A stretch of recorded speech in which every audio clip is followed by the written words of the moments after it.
In this video, we are going to show you how to add cyber risk quantification to Power BI.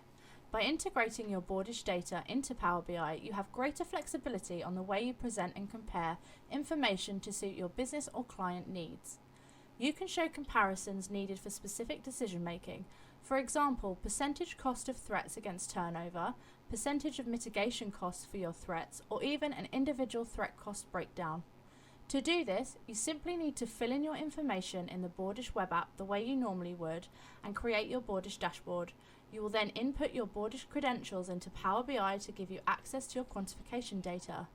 If you need to go back and make changes to the data itself, for example disabling or changing threats and solutions, you simply go back to your Boardish Web App and make these changes, and then refresh Power BI to update your calculations.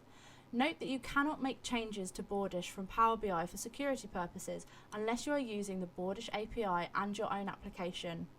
Once in Power BI, you can connect your Boardish information with other additional data sources, run your own calculations or filters, or simply choose to display your dashboard with interesting graphs and comparisons.